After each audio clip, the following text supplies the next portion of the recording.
በስመ አብ ወወልድ ወመንፈስ ቅዱስ አሐዱ አምላክ አሜን።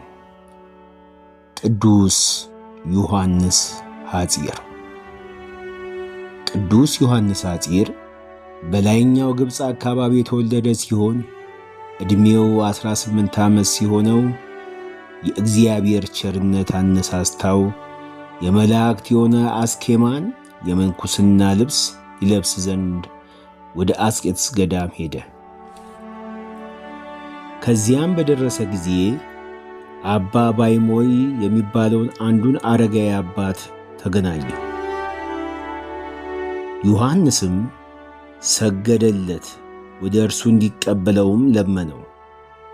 ሽማግሌውም አባት ልጄ ሆይ በዚህች ገዳም የሚኖሩ በእጆቻቸው ይሠራሉ፣ በቀን በሌት ይጾማሉ፣ ይጸልያሉ፣ በሚተኙም ጊዜ ያለ ምንጣፍ በምድር ላይ ይተኛሉ። አንተ ወጣት ጎልማሳ ሳለ ይህን ሁሉ ችግር አትችለውም። የዚህችም ገዳም ኑሮ ጭንቅ ነውና ወደ ዓለም ተመልሰ እንደ ሰው ሁሉ በጎ አኗኗሩን ኑር አለው። አባ ዮሐንስም እኔ በጥላ ስር ልኖር መጥቻለሁና ስለ እግዚአብሔር ብለህ ተቀበለኝ እንጂ አትመልሰኝ አለው። ይህ አባ ባይሞይ እግዚአብሔርን ሳይጠይቅ ምንም ሥራ አይሠራምና በዚያን ጊዜ ሥራውን ይገልጥለት ዘንድ ስለ ዮሐንስ ሐጺር እግዚአብሔርን ለመነው። የእግዚአብሔርን መልአክ ተገልጦ እርሱ የተመረጠ መሣሪያ ይሆንሃልና ተቀበለው ብሎሃል አለው። ከዚህ በኋላ ዮሐንስ ሐጺርን ወስዶ ወደ ቤተ ክርስቲያን አስገባው። የምንኩስና ልብሶችንም አምጥቶ በላያቸው 3 ቀን ጸለየ። ከዚህ በኋላ የእግዚአብሔር መልአክ ተገልጾ በመስቀል ምልክት በልብሶቹ ላይ አማተበ።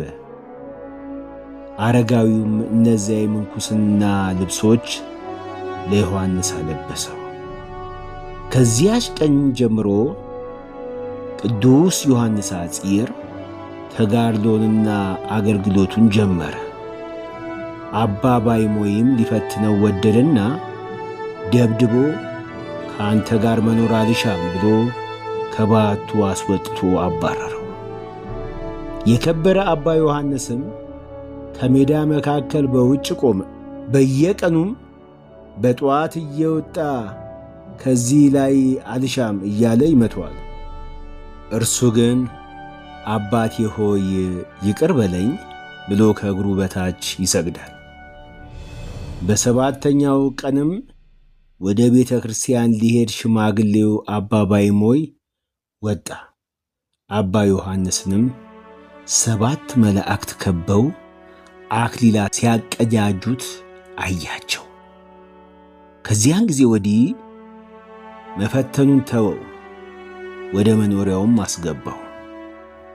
ከዚህ በኋላ አባ ባይሞይ የደረቀ እንጨት አግኝቶ ወስዶ ለአባ ዮሐንስ ሰጠውና ይህን እንጨት ትከለው፣ እስኪለመልምና እስከሚያፈራ ድረስ ውሃ አጠጣው አለው። አባ ዮሐንስም ለአባቱ ታዛዥ በመሆኑ ያን እንጨት ተቀብሎ ወስዶ ተከለው። በየቀኑም 2 ጊዜ ያጠጣዋል። ውሃውም 12 ምዕራፍ ያህል የራቀ ነው። ከ3 ዓመትም በኋላ ያ እንጨት አቆጥቁጦ በቀለ፣ ታላቅም ዛፍ ሆኖ አብቦ ጣፋጭ ፍሬን አፈራ። አባ ባይሞይም ከፍሬው ለቅዱሳን አረጋውያን ወሰደላቸውና ኑ ይህን የመታዘዝና የትሕትና ፍሬ የሆነውን የዛፉን ፍሬ ብሉ፣ የታዛዡና የትሑቱን ፍሬ እነሆ ብሉ አላቸው። እነርሱም ይህን ድንቅ ተአምር አይተው አደነቁ። ለመምህሮቻቸው ለሚታዘዙ እንዲህ ያለ ጸጋ የሚሰጥ እግዚአብሔርንም አመሰገኑት። አባ ባይሞይ በሚሞትበት ጊዜ ቅዱሳን አረጋውያን መነኮሳትን ሰበሰባቸውና የአባ ዮሐንስን እጅ ይዞ እርሱ ሰው ያይደለ መልአክ ነውና ተቀብላችሁ ጠብቁት ብሎ ሰጣቸው። እርሱንም ደግሞ ከዕረፍቱ በኋላ ያ እንጨት ወደ ተከለበት ቦታ ሄደ፣ በዚያ ኑር፣ እግዚአብሔር ላንተ ያዘጋጀልህ ነውና ብዙዎችም በአንተ እጅ ይድናሉ፣ መታሰቢያህም በዚያ ጸንቶ ይኖራል፣ ዜናህም በዓለም ላይ ይወጣል አለው። ይህንንም ተናግሮ አባ ባይሞይ አረፈ። አክብረውም ቀበሩት። ከዚህ በኋላ ቅዱስ አባ ዮሐንስ አረጋዊ አባቱ አባ ባይሞይ እንደነገረው ወደዚያ ቦታ ሄዶ ኖረ። ዜናውን በዓለም ሁሉ እጅግ እስከተሰማ ድረስ ታላቅ ተጋድሎን ተጋደለ። በራሱ ቤተ ክርስቲያንም አበምኔት ሆኖ ተሾመ። በሹመቱም ጊዜ ሊቀ ጳጳስ አባ ቴዎፍሎስ እጆቹን በራሱ ላይ ሲጭን አኪዮስ አኪዮስ አኪዮስ የሚል ቃል ከሰማይ ተሰማ። ይህም ይገባዋል ይገባዋል ይገባዋል ማለት ነው። በቅዳሴ ጊዜ ቅዱስ ቁርባን መቀበል የማይገባቸውን ይለያቸው ነበር። ዛሬ ሄዳችሁ ንስሐ ግቡ፣ ከዚያም በኋላ ተመልሳችሁ ሥጋውን ደሙን ተቀበሉ ይላችኋል። በአንዲት ዕለት አንድ መነኮስ ሊጎበኘው ወደ በዓቱ ቢመጣ አባ ዮሐንስን ተኝቶ አገኘው።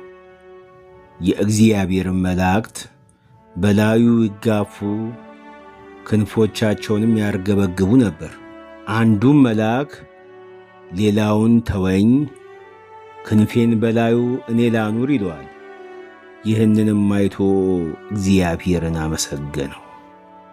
እንዲህ ተጋድሎን በፈጸመ ጊዜ እግዚአብሔር ሊያሳርፈው በወደደ ጊዜ ቅዱሳን ጻድቃንን አባ እንጦስን፣ አባ መቃርስን፣ አባ ጳቁሚስን ከእርሳቸውም ጋር መንፈሳዊ አባቱ አባ ባይሞይን ያረጋጉትና ከዚህ ከኃላፊው ዓለም መለየቱን ይነግሩት ዘንድ ወደ እርሱ ላካቸው። እነርሱም እንዲህ ብለው አረጋጉት።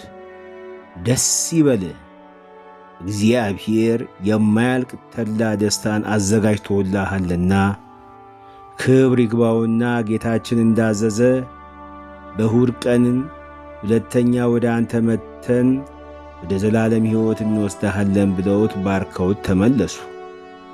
በእሑድ ቀንም እኒያ ቅዱሳን ከሁሉም ቅዱሳን ማኅበር ጋር መጥተው በታላቅ ክብር ነፍሱን አሳረጓት። ለረዱም ከመላእክት አንዱ ወደ እርሱ መጥቶ የቅዱሳን ስማቸውን በመጥራት በጣቱ እያመለከተ ይህ አባ ገሌ ነው እያለ አስረዳው። ረዱም መልአኩን ይህ በፊታቸው ያለ ፊቱ እንደ ፀሐይ የሚያበራ ማን ነው ባለው ጊዜ መልአኩም የመነኮሳት ሁሉ አባት አባ እንጦስ ነው ብሎ መለሰለት። ቅዱስ ዮሐንስ ሐጺርም ተጋድሎን ፈጽሞ ወደ አገለገለው ፈጣሪው በእንዲህ ያለ ክብርና ሐሴት አረፈ። የቅዱስ ዮሐንስ ሐጺር ልመናው ይደረግልን፣ በረከቱ ይደርብን። አሜን።